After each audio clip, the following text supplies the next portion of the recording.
Protéina, c'est une dynamique régionale, comme c'est dit, sur la Nouvelle-Aquitaine, qui est portée principalement par la Chambre d'agriculture régionale, le Conseil régional et les services de l'État, mais aussi tous les intervenants de la filière de la recherche, donc ce sont les instituts de recherche, que ce soit végétal ou animal, les organismes stockeurs, collecteurs,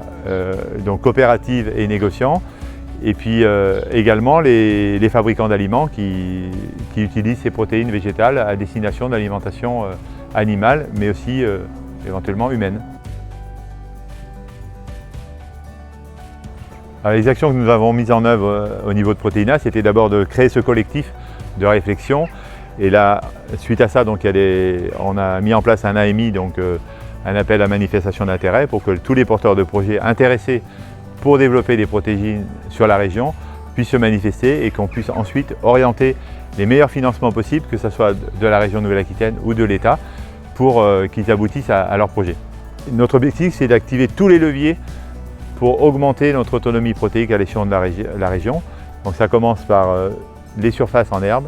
les céréales et toutes les cultures oléoprotéagineux. On est loin d'être à l'objectif, donc il faudra s'occuper de tous les domaines d'activité pour atteindre cet objectif.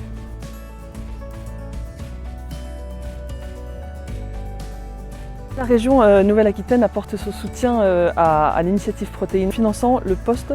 en partie de l'animatrice qui coordonne toutes les actions. Donc ça fait vivre et ça fait émerger cette démarche Protéina. Et puis la Nouvelle-Aquitaine finance également des projets sur les protéines, comme des projets à travers un AMI qui a été lancé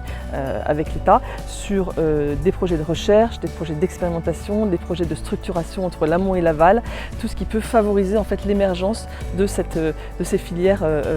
en Nouvelle-Aquitaine.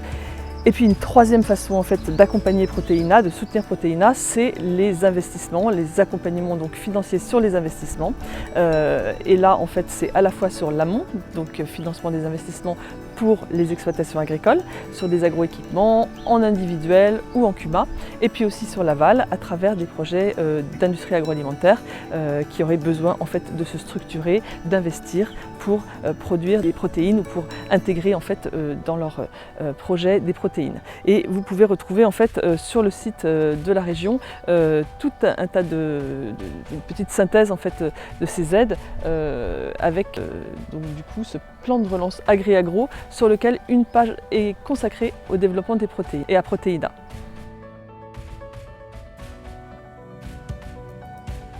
Alors le plan national protéines, il a comme principal objectif, l'objectif le plus logique, d'accroître l'autonomie protéique du pays. Ça veut dire d'être capable de produire nous-mêmes les protéines dont nos animaux ont besoin pour produire et que nous allons manger sous forme de protéines animales. Concrètement, ça veut dire qu'il faut réussir à limiter les importations de soja essentiellement, qui viennent plutôt d'Amérique du Sud, au profit d'une production qu'on ferait chez nous, ce qui a comme avantage évidemment d'améliorer la balance commerciale, mais aussi de réduire le bilan carbone et de se rapprocher de l'agroécologie, c'est-à-dire permettre d'entrer dans nos rotations des légumineuses, d'entrer dans nos rotations des cultures plus variées grâce à ces débouchés des protéines et améliorer très nettement la biodiversité, l'agronomie des sols, la meilleure vie des sols, de faire le virage agroécologique. Donc à la fois économiquement, être moins dépendant des importations et en même temps, agronomiquement, être meilleur en agroécologie.